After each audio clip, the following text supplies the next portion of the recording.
Welcome to Hannity. So the alt-radical left, they're becoming completely unhinged. Trump's senior advisor, Kellyanne Conway, will be here in just a minute with reaction. But first, we have tonight's opening monologue. Liberals, the mainstream media, they're losing their minds over the fact that Donald Trump is going to be the next president of the United States. Now, last night, the Harvard Institute of Politics, they held a forum with operatives from both political campaigns. Kellyanne Conway attended and had this exchange with the Clinton's campaign's communications director, the one and only, ever so kind, Jennifer Palmieri. Watch this. I would rather lose than win the way you guys did. No, you wouldn't. Yes. No, you wouldn't. Yes. Yes. That's very clear today. No, you wouldn't, respectfully. Absolutely. Do you think I ran a campaign where white supremacists had a platform? You going to look me in the face and tell me that? It did. Kellyanne Really? did. And that's how you lost? It did.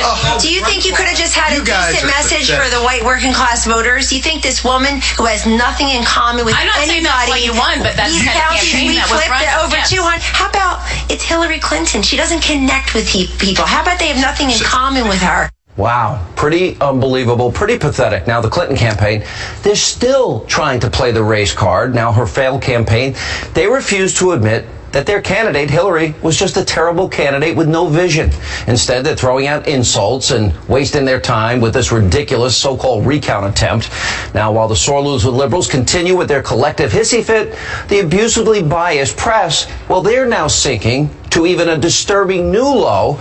Now, yesterday, before President-elect Trump's announcement at Carrier, well, the website FTV Live obtained a video of a CNN producer joking about Donald Trump's plane crashing. Really? Take a look. Landing immediately. Good. Well, if I do this, it means he's landed. Okay. That means his plane's crashed. So after that disgusting video surfaced online, we reached out to CNN and they gave us a statement. It reads, quote, an unfortunate, inappropriate remark was made by one of our producers off camera yesterday. We have apologized to the Trump transition team and the producer has been disciplined. What, no more candy at night? What, no more hot cocoa? No more coloring books? No Play-Doh? We'll have more examples of CNN's out-of-control left-wing bias. That's coming up later in the show. Also tonight, President-elect Trump, he is keeping his word to you, the American people, and it seems that liberals can't really stand it. Remember when he made this promise? Now, do you think anybody in the Obama administration goes to see Carrier and say, stay here? I would speak with the folks at Carrier, and I would say, if you leave, there are consequences. And here are the consequences. You're going to leave Indiana. You're going to leave Indianapolis. I wish you a lot of luck in Mexico. Enjoy the heat. Enjoy the heat. And I hope you build a really beautiful factory. But here's what's going to happen. We will be charging you a 35% tax every single year. All right, so Donald Trump, he kept his word. Now, after news broke out earlier this week about the Trump Carrier deal, which will, of course, save over 1,100 jobs right here in America. And by the way, Carrier, they're going to spend $16 million on revamping that plant. All the co-hosts of The View, yeah, they lost it too. Very tough time for liberals. Take a look. Donald Trump claims that he scored a big victory for keeping jobs in America. He says he's struck a deal with the Carrier air conditioning firm that will keep them from moving to Mexico, saving almost 1,000 jobs. Now, there's no details of the deal that anybody has seen, but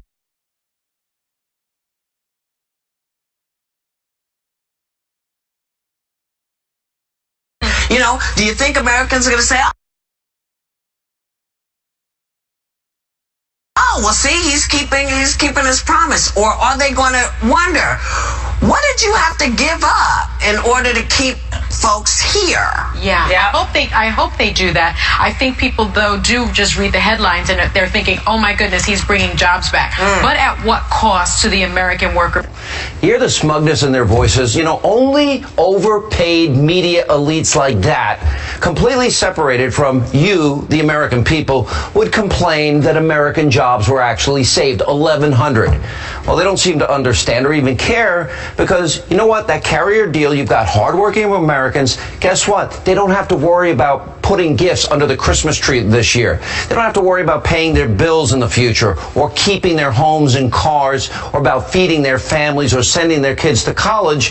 And because these jobs are staying, other businesses won't be impacted negatively either. How refreshing is that? The president-elect, not just talk. He proved it yesterday. Now, last night, right here on this program, in his first cable news interview as president-elect, Mr. Trump told us that he intends to keep a lot more of his promises. Take a look. We're going to build a wall. I mean, I heard that every once in a while they'd say, well, maybe it's not going to be totally full. Now, there are certain places you don't need a wall because you have, you have mountains, you have other things, you have large and rather vicious rivers.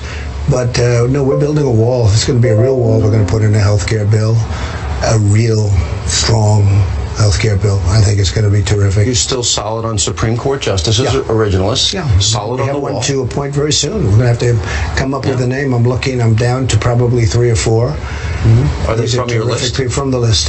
They are terrific people, highly respected, brilliant people, and we'll be announcing that pretty soon too.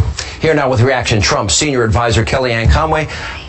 What was going on? Well, I applaud you. How you could be in the room with Mook and Palmieri and who else was there? Joel Benenson, the chief strategist and pollster, who probably made 50 times more than I did on that losing campaign. Yeah. Teddy Goff, Karen Finney. Ooh, all the Clinton biggies. All right, I say this with all due. You schooled them. It was the single greatest Harvard debate beatdown in history. I mean, they still seem to not believe what happened. Probably the only way I can get into Harvard. So yeah, probably. You and me both. Anyway, Sean, look, we were talking about the messaging, the mechanics, our digital operation, the way that someone like Dave Bossie and I had looked at the schedule to try to deploy our 2 greatest assets, Mike Pence and Donald Trump, to different states that were part of her so-called blue wall to try to dip into her 244 electoral vote advantage that she started with. And so it was a perfectly fine conversation. And then they just unloaded, and it just struck me as a complete lack of self-awareness of what just happened 3 weeks ago. And we saw that on display this week with the Democrats. They had a chance to learn from their own election and refused to. They put Nancy Pelosi in there as their leader for another term, a San Francisco wealthy liberal who has lost 60 congressional seats on her watch, who was the Speaker of the House for 4 years and then lost that perch because they just took the country in a very liberal, pro-government direction. They have lost 1,000 state legislative seats on President Obama's watch.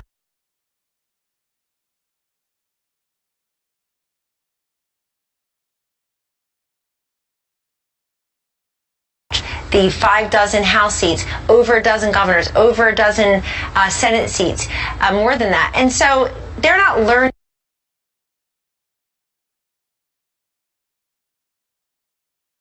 these lessons, and you saw that on display last night. Look, if you're the Clinton team and you had no muscle in your head that would actually take you to a place where Donald Trump can actually win. That's called a brain, yeah.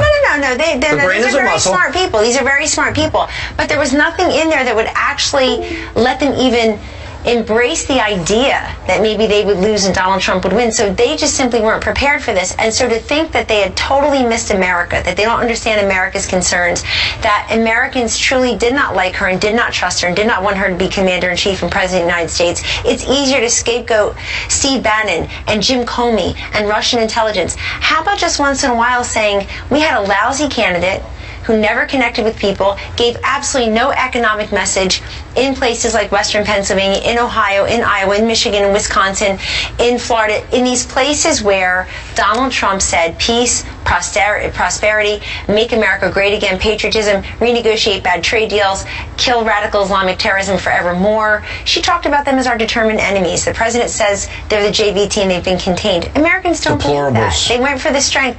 That was even somebody earlier in the day admitted that the one part of the undecided, the one time that the undecided voters really started going away from Hillary Clinton was on September 9th when she made that deplorables and irredeemable comment, because then you found out what she really thinks about you, and they said she apologized for that. No, she apologized for getting caught. She did not apologize for the content of the comment. What do you make of CNN? I understand Jeff Zucker was at this event, and apparently people shouted at him a little bit.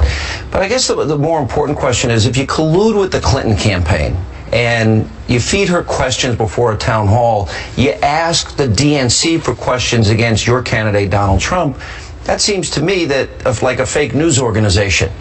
You know, do they deserve a seat in the White House press room? Well, as I said last night in a forum, the biggest piece of fake news in this entire election cycle was that Donald Trump couldn't win. So yeah, that's fake news. That was peddled quite a bit, pretty much on every network and most cable stations. But Jeff Zucker from CNN took the most fire from the Republican presidential campaign managers who did not win. They felt that giving that coverage, basically stem to stern coverage of all of Donald Trump's rallies throughout the primary, had cost their candidates precious airtime. And that was really how they came after him. Others were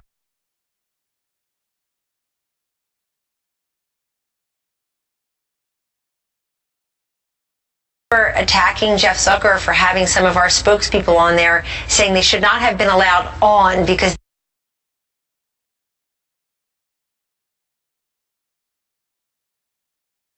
they weren't telling the truth. When, wow, if you see what some of their paid analysts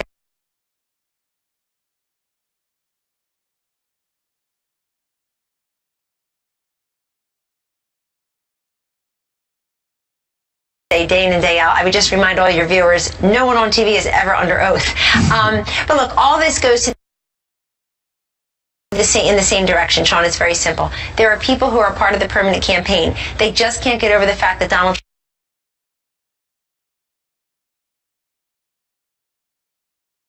Trump won. And by the way, it wasn't a squeaker. You know what started this argument yesterday? The Team Clinton going back to the popular vote, And I said, hey, all your graphics and all your fancy packages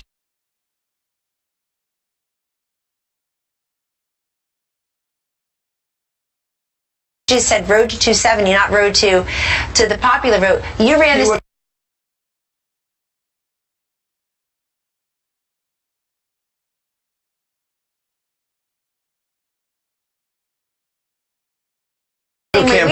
306 of them. Yeah. Donald Trump won 30 of 50 states, 2,600 counties. He flipped over 200 counties that Barack Obama carried in 2016. I mean, this wasn't a squeaker, folks.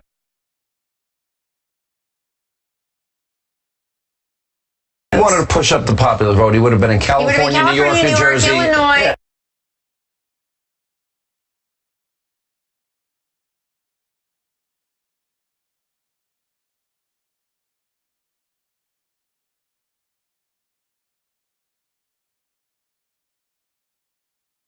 And we would have won anyway. All right, so I guess the most important thing, the only negative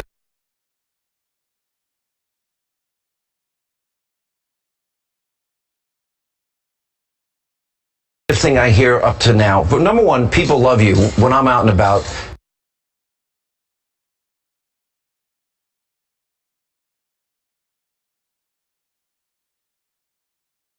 They really do. And I think you had a very big calming impact on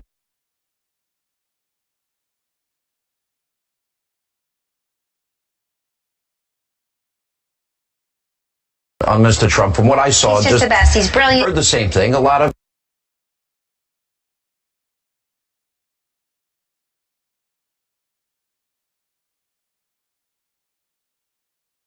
his biggest supporters don't want him for Secretary of State because of the things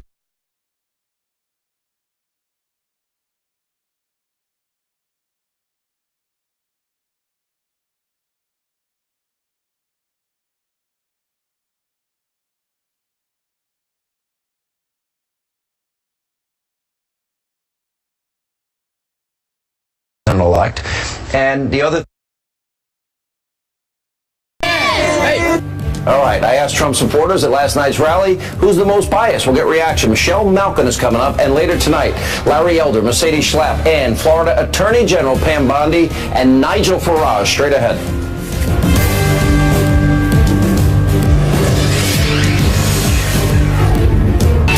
Live from America's News headquarters, I'm Patricia Stark.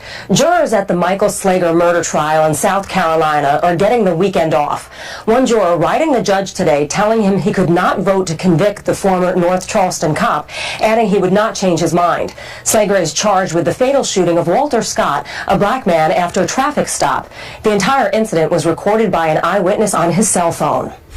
The murder trial of Dylan Roof is expected to get underway Wednesday. A jury pool was selected today from which 12 people will be selected for the jury, along with 6 alternates. Roof is accused of killing 9 members of a prayer group at a predominantly black church in Charleston last year.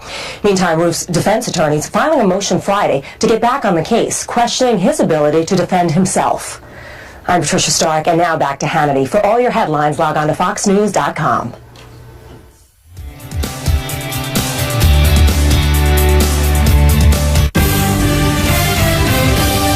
We won in a landslide. That was a landslide.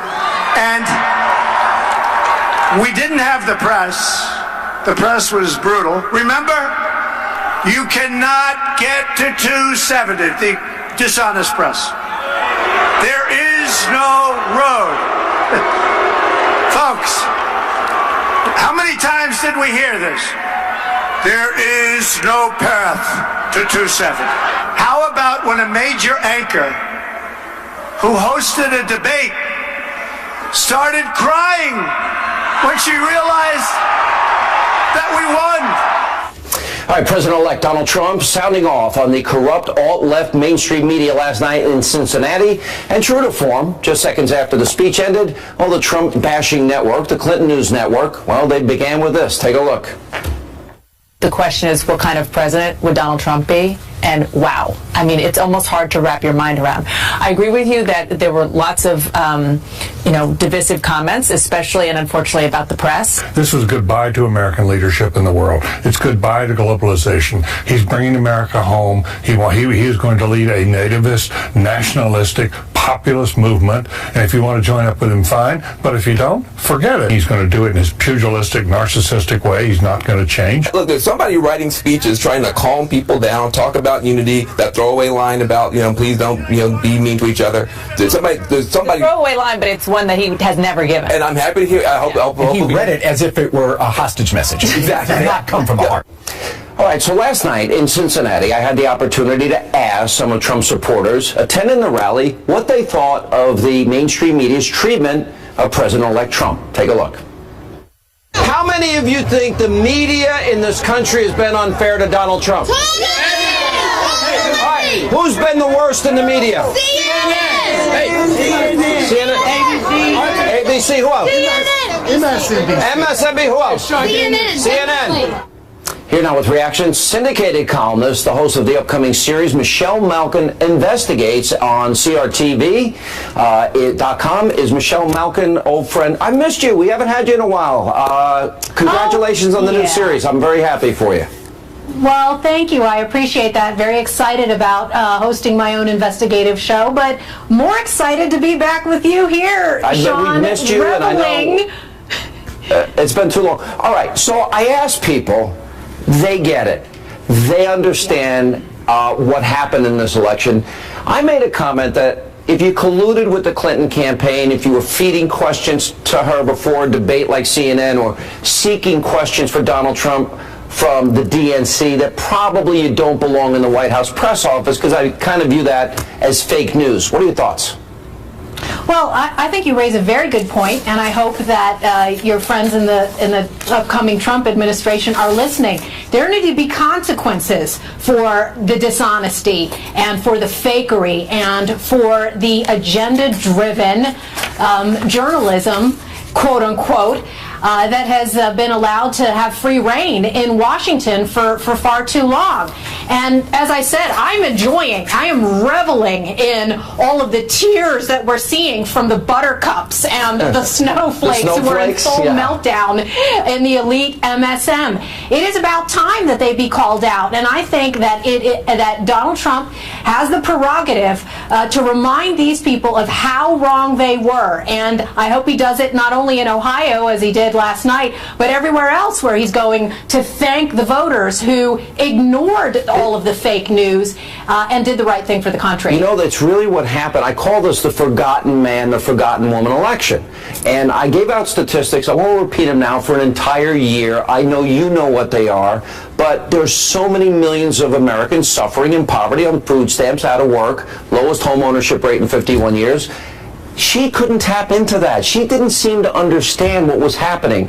So it's Obama's failure. Hillary's a horrible candidate. And he said he's going to drain the swamp and fix the mess. Are you happy with the plan as he's laid it out, especially the economic plan? So far, yes. And I think what you're seeing with the media is what you're seeing at the meltdown that you talked about with Kellyanne at Harvard. These people are still in denial. And denial ain't just a river in Egypt. It's also the fuel that has basically been the lifeblood not only of all of these strategists and these consultants and the consultant class and the donor class in Washington, but also all these losers in the mainstream media who are completely out of touch with what you call the forgotten women and the forgotten men. And it's their absolute contempt for those people who are their readers, who are paying for subscriptions, who are putting food on the table of these journalists that explains why they're in such a meltdown now. And look, I have been in the news and opinion business for 25 years now, and I've never seen as big as an unhinged movement as we're seeing with these people who have doubled down on their losing, condescending ways when it comes to how they treat American people. It's going to get ugly. I think they've only begun the attempts at slander, smear, besmirchment. I think it's only the beginning. I think if you voted for Donald Trump and you want him to succeed and you believe in his agenda, you better buckle up because there's rough waters ahead in a big way. That's my prediction. I wish I was wrong, but I don't think I am. No doubt about it. Great to see you again, Michelle. We'll be watching on CRTV.com. Thank you. Hey, Sean. And up next tonight on this busy Hannity, straight ahead. In the true sense, history called and the people of this great state answered, and you're going to be very happy. We're going to say right now, what are we going to do? We're going to make America great again. You watch. More highlights from Donald Trump's thank you rally from last night. We'll check in with Larry Elder, Mercedes Schlapp, and Florida Attorney General Pam Bondi. They're all here, and also later tonight. We're going to be rescinding executive orders, but I don't think we're going to have to use very many executive orders because we have a Congress that's going to go along with things. And I think a lot of Democrats are going to join the train. So during our cable exclusive interview last night, the president-elect, he said Democrats, they're going to jump on the train and work with him. Will they? We'll get reaction. And should they lock her up, as the crowd was chanting last night? That and more, straight ahead. Washington has tried to put us in boxes. They separate us by race, by age, by income, by geography, by place of birth. We spend too much time focusing on what divides us.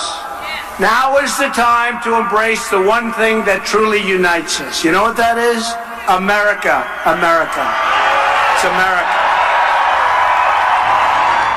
All right, that was President-elect Donald Trump at last night's thank you rally in Cincinnati, Ohio, where we were. Joining us now with reaction, nationally syndicated radio talk show host with the Salem Radio Network. Larry Elder's with us, Fox News contributor Mercedes Schlapp, and who, according to reports, is being pushed as a possible RNC chair by members of the Trump team. That's Mercedes. Also joining us is Florida Attorney General Pam Bondi, and she met with President-elect Trump earlier today at Trump Tower. How did the meeting go? Good? Oh, it went great. No, of course, I talk to him frequently, and I've met with him several times, and I'm on the transition team. He is working so hard, Sean, and he is already being an amazing he works Saturdays, Sundays. He invites a lot of people in, meeting a lot of people, which I think is great. I love the idea when people do nice things for you. Maybe I'm old school, you say thank you. Yes. And then he went to Ohio, he said thank you, and he said, everything I said, I meant, and I'm going to follow through on. And he's doing it. Yeah. He's doing it. And he's working so hard already. And it's just amazing to really see him in there as president-elect and how much he cares and how sincere he is and the brilliant choices he's making to fill his cabinet and all the spots around him. And I'm proud to be his friend. Mercedes, why would you ever want to follow Reince Priebus when Republicans have more state houses, more governorships? Now they have the White House, the House, and Senate. There's only probably one way to go from here, and that's down. Why would you want that job? Well, no, not going down at all. With Donald Trump, we're going up. Are you kidding me? Well, you won't be happy until we have every state house, every That's right. We got to keep moving forward and building the Republican Party. But, it's an honor to even be considered. Obviously, that's a decision for the president-elect, and the committee members vote on the next RNC chairman. I have to say, Reince Priebus and his team have done such an outstanding job. Talk about someone who's been fair and tough and has had one of the toughest jobs during the primary season, and the fact that he's been able to build out such a solid ground game for the party, I think, has been impressive. So there's a lot of great talent out there, so we'll see what happens. The ground game that they had built. He told me 4 years ago when Romney lost, that was their biggest weakness. They were going to fix it. Larry, as you watch, as a more libertarian conservative, what President-elect Trump is doing, you happy so far with what he's saying and what he's planning to do? I really am. He's connecting with the American people. I said this many times in your show, Sean. It is still the economy stupid. People are economically anxious, and this deal with Carrier is huge. He saved 1,000 jobs. He's delivered already on one of his campaign promises to protect American jobs, to put America first. I couldn't be happier. He wants to cut taxes. He wants to rein in some of these asinine regulations that have killed jobs, and he wants to do something about securing the borders that has put downward pressure on people working in the inner city who have low skills, all of which will give us a thriving economy far better than what we've had for the last 8 years. I'm ecstatic. And that's the funny thing. You watch how the left is reacting to this, and even the jobs at Carrier. All he said was it's going to be a better business environment, better climate for corporations, corporate tax 15%, repatriated money, eliminating regulations. Okay, they're going to spend $16 million on that plant, 1,100 more people have jobs, and the left is complaining.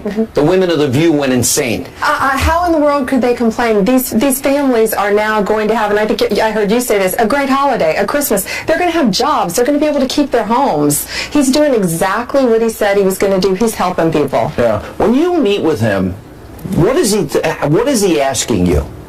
What do you talk about? I don't think anyone should talk out of school when you're on the transition and you're in the room with him. But he's always charismatic. He's funny. He's so down to earth. And as well as Reince, I can't say enough good things about Reince and Steve Bannon and the whole team. And they're working so hard.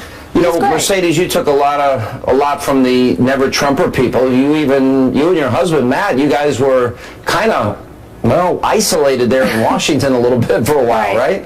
Right. Well, I think we have the scars to prove it. But, what I'm really excited about is the fact that when you do see a Donald Trump out back in what I would say the rallies, it gives him an opportunity to connect with the people, and it really gives him such energy. And I have to say, looking at the team that he's putting around him, the cabinet picks, conservative picks that folks that he's chosen, I think Sean is sending a very strong message of how he's going to lead. Even taking the case of Carrier Company, where it's showing his type of leadership, which is, guess what? He's not going to waste time. He's going to get results done, and I think that is promising compared to when President Obama said we'll never get those jobs back from Carrier. This is not a guy who's going to give up, and I think that is such a refreshing attitude for the American people. Larry, one thing you have often said and I've said is that 90% of the black vote historically goes to the Democrats. If Trump is able to target some inner cities with some of this economic growth, the building of factories, creation of jobs, coupled with the education money going back to states and local municipalities where I think inner cities have been disproportionately impacted in a negative way, could that shift the demographics come 2020?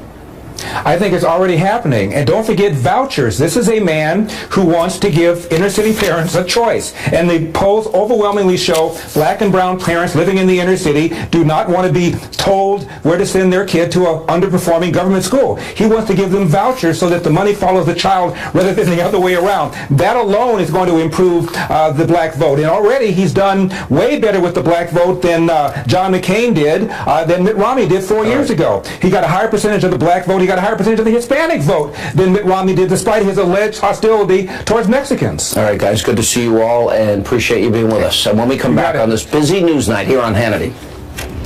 We're going to be rescinding executive orders, but I don't think we're going to have to use very many executive orders because we have a Congress that's going to go along with things. And I think a lot of Democrats are going to join the train. All right, so during my exclusive interview with President-elect Trump last night, he said Democrats will work with him on key policy issues. We'll get reaction next with Nigel Farage and Rick Grinnell, and then later tonight.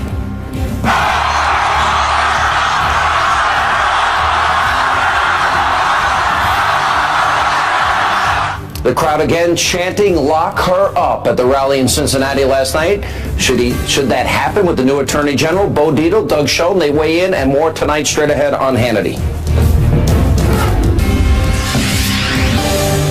Welcome back to Hannity. So last night during our cable exclusive interview with President-elect Trump, well, he told me about working with Democrats. Is this really possible? Take a look. We're going to be rescinding executive orders, but I don't think we're going to have to use very many executive orders because we have a Congress that's going to go along with things. And I think a lot of Democrats are going to join the train, if you want to know the truth. Have you talked to many? People, yes, I have. And people are, I know so many people in politics over the years. A lot of people say, oh, John, he's never been in politics. I've really been very active, mostly from the other side. But we're going to have a lot of Democrats joining us on a lot of these things, maybe even health care. But so many of the things that we're going to be pushing, they're common sense. And we will get a lot of support. And I think that's going to start happening very soon. All right, here now with reaction is the leader of Brexit, Nigel Farage, and the former spokesperson to the U.S. ambassador to the UN. He was spotted at Trump Tower earlier today. Rick Grinnell is with us. All right, everybody spotted at Trump Tower. I don't think there's a living, breathing American that hasn't been to Trump Tower. Look, I think that it's so great that Donald Trump is looking for a wide variety of opinions right now. And as you said in the lead-up, Democrats as well. We used to have Reagan Democrats. We now have Trump Democrats. The fact of the matter, Sean, is that Donald Trump won because there were a number of voters who voted for Barack Obama last election, and they switched their vote to Donald Trump this election. Right. They are former Obama voters that are now Trump voters. Think about that. Yeah, no, amazing. Nigel, it's very interesting. You're so active, you're so involved in what happened with Brexit. You were over here. You were telling Americans it can happen here, meaning Brexit can happen here. And now your life is being threatened, which is a separate issue. I'm sorry to read about that. But more importantly, you see this movement now going worldwide. Where do you see the next stop on this, stop globalism train? Well, I do, and I see 2016 as the year of a political revolution, in fact, two revolutions, one in the UK, one in the USA, and it's about nation-state democracy, taking back control of our lives and our future direction. And this Sunday, there is a referendum in Italy that was called by the Prime Minister. He wants to try and centralise power in Italy, and my suspicion is he's going to lose it, so we may finish up with an emergency government in Italy. Well, didn't they have like 63 governments or 64 governments in 70 years? It's like every year they get a new government in Italy. Yes, that's right, but there's one big difference this time, which is the four big Italian banks are in a perilous condition. And I'm guessing that if Renzi, the Prime Minister, loses this referendum, you might start to see a further run on those banks, at which point the European Union will be asked to come in and bail out not just Greece, which is a small country, but Italy, which is a big one. So, where does this movement go then from there?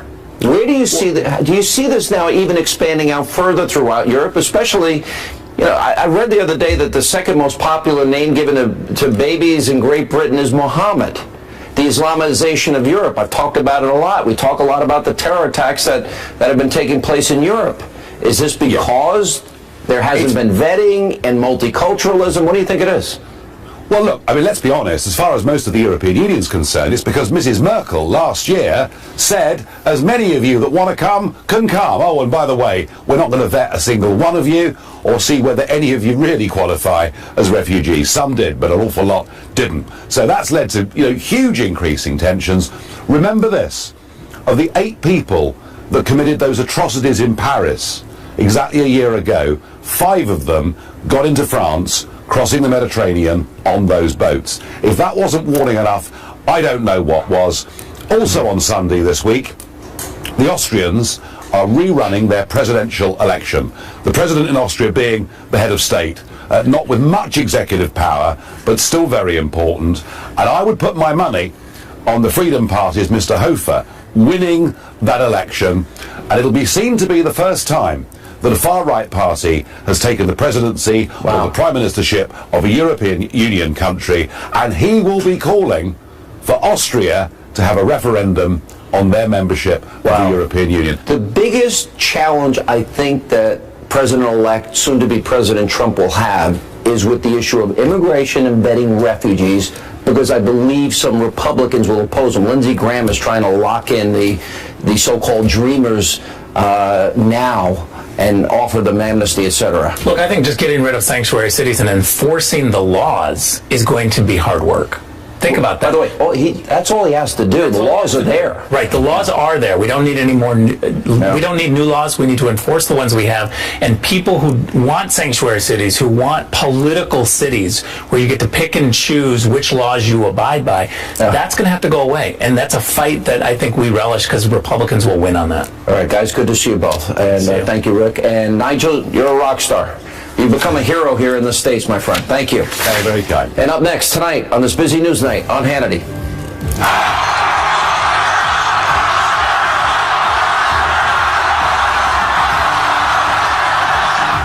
Last night, President-elect Trump's supporters were chanting once again, "Lock her up." Should we? Bo Dietl, Doug Schoen, weigh in next.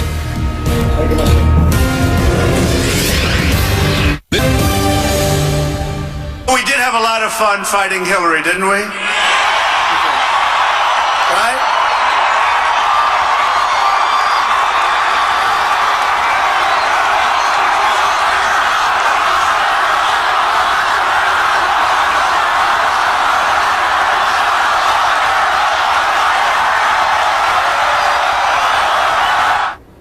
All right, that was last night in Cincinnati. The crowd chanting, "Lock her up." Should we? Joining us now, former Clinton pollster, Fox News contributor Doug Schoen, and Democratic mayoral candidate for the city of New York. He's out of his mind, but he's a friend of mine. I'm voting for you. The first time I'd ever vote for a Democrat. Ronald Reagan, Democrat. Blue Dog, Democrat. What's up? No, listen, the city's a mess. They could use your help. Yeah. So I'm supporting you.